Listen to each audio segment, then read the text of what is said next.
and welcome to a Word of Hope for Tuesday of the 17th week of Ordinary Time. I'm Brother Joe Trout.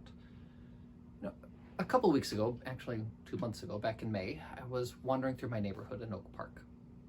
And as I was walking through, I crossed paths with this young couple with a child in a stroller that was carrying around a trash bag and picking up whatever they saw as they went.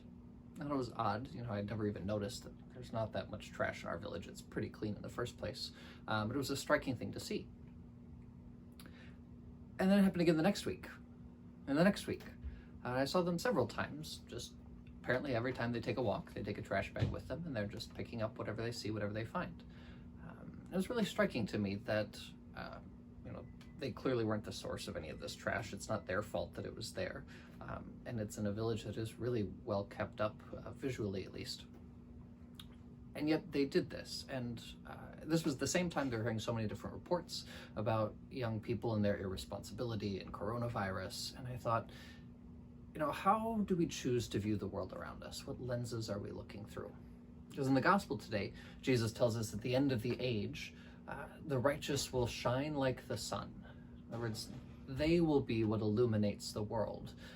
They will be what we see through at this perfect age. That this kingdom of heaven, as we thought about yesterday, kind of growing within us, is this corporate reality that is illuminated by loving as Christ loved, is illuminated by the goodness of others, and isn't this world where we're constantly stuck seeing through kind of the judgment of what those people did, and can you believe that so-and-so, and oh, them.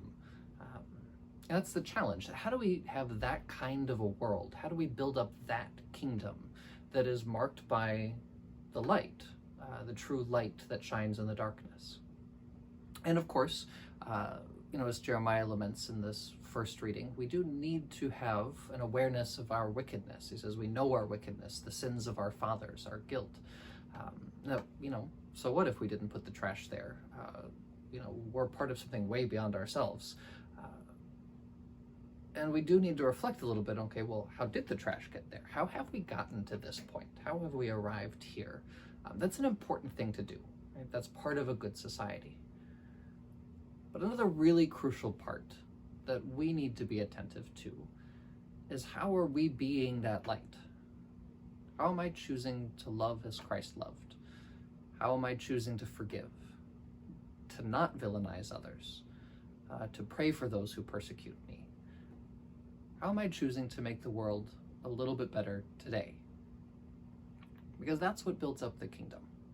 That is what will illuminate our world to be this presence of God, to be the true church that sanctifies this world and isn't constantly caught in the darkness. So how can I be light today?